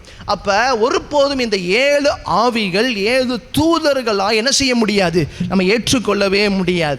இன்னும் வேத வசனம் இதே வெளிப்படுத்தும் விசேஷத்துல தூதர்களுக்காக எந்த விதத்திலையும் உண்டான ஆராதனைகளோ தூதர்களுக்கு நமக்கு படைக்கப்படுகிற காரியமா வேதத்துல எங்கேயுமே கிடையாது. அப்ப 7 ஆவிகள் என்று சொல்லும் பொழுது முதலாவது சொன்னதை போல அது 7 கண்கள், 7 தேவனுடைய கண்கள். அந்த கண்கள் எல்லாம் பூமியில உலாவிக் கொண்டே இருக்கிறது. அது ஆவிகளாய் உலாவிக் கொண்டே இருக்கிறது. அந்த 7 கண்கள் தான் எப்படி இருக்கிறது, அது அக்கினியாவும் இருக்கிறது, அக்கினி தீபந்தங்களை போல இருக்கிறது. ஒரே ஒரு வசனத்தை வாசித்து முடியுங்க. இதே 1ஆம் அதிகாரம் 14ஆம் வசனத்தை கூட வாசிக்கும் பொழுது அவருடைய கண்கள் அக்கினி ஜுவாலையாகும் போல் இருந்தது என்று வேத வசனம் சொல்லுகிறது. அப்ப 7 கண்கள் அக்கினி ஜுவாலையாய் அக்கினி தீபங்களாய் இருக்கிறது என்று நம்ம பார்த்தோம் இல்லையா, அக்கினி தீபங்களாய் இருக்கிறது என்று பார்த்தோம். அந்த 7 கண்கள் அக்கினி தீபங்களாய் இருக்கிறது. அது 7 ஆவிகளாய் இருக்கிறது. அது பூமி எங்கும் உலாவுகிறது, அக்கிரமத்தை நீக்குகிறது, அது பரிசுத்தமாக்குகிறது. அது மாத்திரமில்லாமல் ஆண்டவருடைய காரியங்கள் இங்கே நடக்கும் பொழுது அதை பார்த்து சந்தோஷப்படுகிறது. அல்லேலூயா. அப்ப 1ஆம் அதிகாரம் 4ஆம் வசனத்தில் சொல்லப்படுகிற வார்த்தை என்னவென்ற என்ன சொல்லுகிறார், 7 சபைகளுக்கு எழுதுகிறதாவது அவருடைய சிங்காசனத்துக்கு முன்பாக இருக்கக்கூடிய 7 ஆவிகள் என்று சொல்லும் பொழுது அவருடைய கண்கள், அவருடைய அந்த அக்கினி தீபங்கள், அவருடைய ஆவிகள், இந்த 7 ஆவிகள் அது முழுமையுமா என்ன செய்கிறது, கிருபையும் சமாதானத்தையும் கொண்டு வரக்கூடியதாக இருக்கிறது என்று சொல்லி யோவான் தேவனை உயர்த்தி அந்த இடத்துல சொல்லுகிறதை நம்மளால் பார்க்க முடிகிறது. அல்லேலூயா. சரி, நம்ம 4 வசனங்களை பார்த்துருக்கிறோம். தொடர்ந்து நம்ம அடுத்த வாரத்திலிருந்து 5ஆம் வசனத்திலேருந்து என்ன செய்யலாம், நம்ம தியானிக்கலாம். ஒரு விஷயம், எல்லாரும் கண்களை மூடி ஜெபிக்கலாமா. மகா இரக்கமும் கிருபையும் நிறைந்த எங்கள் அன்பின் பரலோக பிதாவே, தகப்பனே, இந்த மாலை வேளைக்காக நாங்கள் நன்றி செலுத்துகிறோம். ஆண்டவரே தகப்பனே, மழை ஆண்டவரே பெய்து தடைபட்டாலும் தகப்பனே நீரே ஒவ்வொருத்தரையும் அழைத்து வந்ததற்காக உமக்கு நாங்கள் நன்றி செலுத்துகிறோம். ஆண்டவரே, இந்த நாளில் வெளிப்படுத்தின விசேஷத்தின் புஸ்தகத்தினுடைய ஆண்டவரே முதல் 4 வசனங்களை நாங்கள் தியானிக்க என் தேவன் தாமே எங்களுக்கு நீ உதவி செய்ததற்காக உமக்கு நாங்கள் கோடான கூடி நன்றி செலுத்துகிறோம். ஆண்டவரே தகப்பனே உடைய வார்த்தைகளில் சத்தியம் இருக்கிறது, அதில் ஜீவன் இருக்கிறது. ஆண்டவரே, அதை எங்களை வாழ வைக்கிறதற்காக உமக்கு நாங்கள் கோடான கூடி நன்றி செலுத்துகிறோம். அப்பா ஆண்டவரே தகப்பனே, ஆண்டவரே பிரச்சனையில், போராட்டத்தில், கடினமான உபத்திரவத்தில் ஆண்டவர் இருந்ததான ஜனங்களை தைரியப்படுத்துவதற்காக ஆண்டவரே யோவான் சுவிசேஷத்தை வைத்து ஆண்டவரை வெளிப்படுத்தின காரியங்களை நாங்கள் தியானிக்கிறோம். இதன் மூலமாய் தகப்பனே ஆசீர்வாதங்களை நாங்கள் பெற்றுக்கொள்ள, மறைவான காரியங்களை நாங்கள் வெளிப்படுத்த, ஆண்டவரே எங்களுக்கு வெளிப்படுத்த நீரே எங்களுக்கு இரக்கம் பாராட்டுவீராக. நம்முடைய நாமம் மாத்திரம் மகிமைப்படட்டு. நீரே பெரிய காரியங்களை செய்வீராக. மீட்பரும் உலக இரட்சகரும் ஆகிய இயேசு கிறிஸ்துவின் ஈடேற்ற திருநாமத்தில் எங்களை முற்றிலுமாக எங்களை தாழ்த்தி அர்ப்பணித்து ஜெபிக்கிறோம் எங்கள் ஜீவனுள்ள நல்ல பிதா. ஆமேன், ஆமேன், ஆமேன். என் ஆத்துமாவே கர்த்தரை ஸ்தோத்திரி, என் முழு உள்ளமே அவருடைய பரிசுத்த நாமத்தை ஸ்தோத்திரி. என் ஆத்துமாவே கர்த்தரை ஸ்தோத்திரி. கர்த்தர் செய்த சகல உபகாரங்களையும் மறவாதே. Amen, amen, amen. Praise the Lord.